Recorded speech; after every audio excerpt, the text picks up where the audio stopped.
All right, we got Dwight Howard with us after a Game 1 Laker victory. It's been more than a decade since you've been here. How's it feel? Oh, man, it's an amazing feeling, and I'm just very grateful to have this opportunity to play in the finals. It means so much to me, and Game 1 is out the way. I think all of us had a little nerves in the beginning of the game, but once we got settled into the game, I think it was great for us after that. Dwight, like you said, they jumped on y'all. They came out with a 13-point lead. What was the adjustment? What was the timeout like? And what did you guys decide to do to change the rhythm of the game? We had to be more aggressive on both ends of the floor. I think we came out a little slow. We looked a little tired, so we had to pick our energy up. And the second quarter, especially the third quarter when we came out, we wanted to play with a lot of energy and jump on them right from the beginning and give them no hope. And we did a good job of that.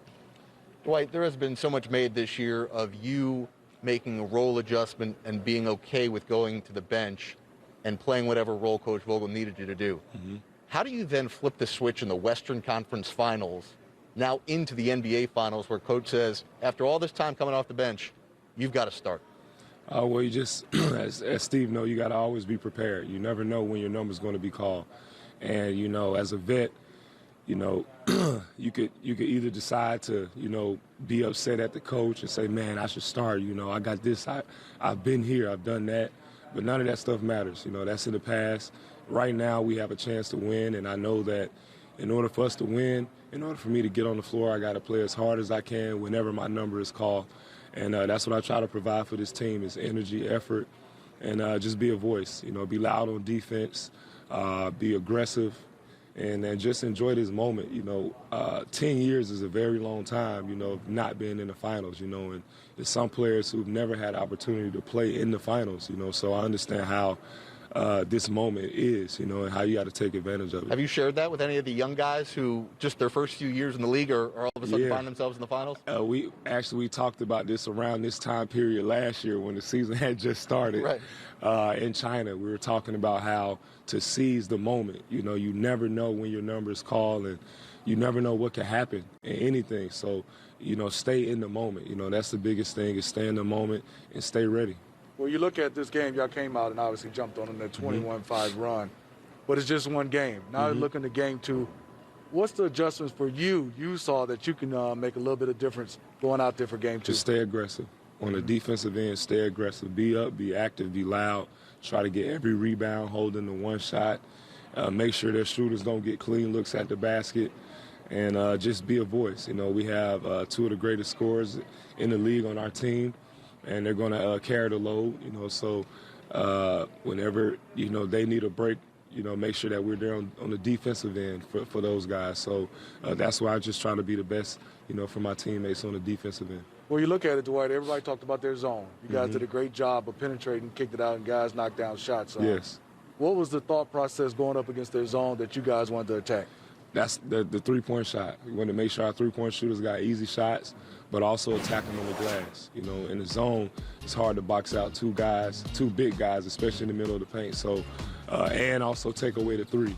And we just wanted to attack the glass, make it tough for them to stay in that zone and force them to have to play man-to-man, which we feel like we have some matchups that are favorable for us. Dwight, tonight, LeBron James an assist away from yet another playoff triple-double. After competing against him for all these years, and now, as you said, having a full calendar year as his teammate, does he ever cease to surprise or amaze you? Man, me and LeBron have been playing against each other since we was 15 years old. So I've seen it all from him. I'm just happy to see that, in year 17, he's still able to play at a very high level. And just the fact that he enjoys his game so much, and we enjoy just being around each other off the court. We've really grown, over these past couple of months of being here in this bubble. And we're like a big family. And just to see him thrive on the court, it's amazing. I tell him all the time I'm very happy and proud for him. Dwight, talk to me about you and Rondo's connection. Seems like y'all got a special connection off the floor and on the floor. I can see you smiling. You two just seem connected. Yeah, me and Rondo, we the class of 2004, it's only 3 of us left. And it's actually me, Rondo, and Andre Iguodala.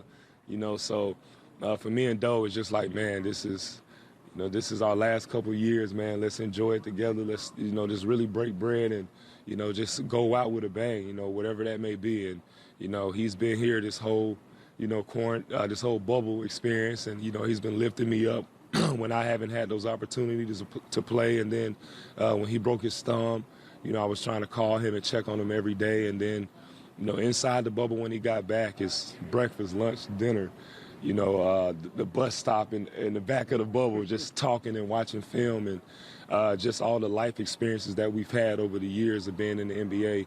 And it's been amazing. I'm happy to have a teammate and a friend like Rondo. Dwight, Smitty's a newbie here to the bubble. He's only been out of quarantine for a couple of days. They let him out.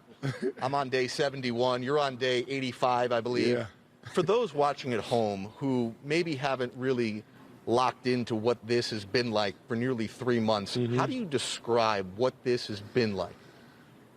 Whew, man. Well, you know what? It's been good and Make bad. that noise again. It's been really good, but also it's been times where it's like, man, I wish I could go home, see my family, see my kids, and just get back to some normal things. But at the same time, just being here has allowed all of us to become closer, and also to really find out who we are as individuals, because it's no outside distractions, there's no noise, it's just the team and it's just you.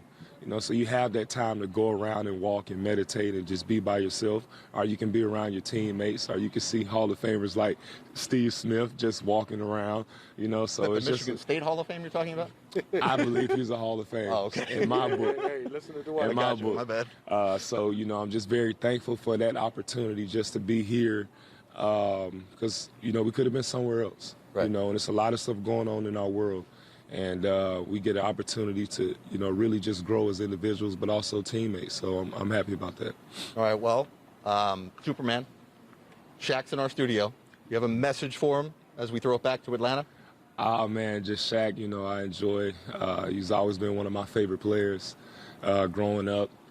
I'm just happy that, I'm wearing the purple and gold like he did. And, I know he was the focal point of his team, but I'm being Superman in my role, doing the best I can to help bring this team a ring. So thank you, Shaq, for all the kind words. I always appreciate you, and looking forward to getting out the bubble and wrestling with you. Well, we'd like to see that. Who do you think wins?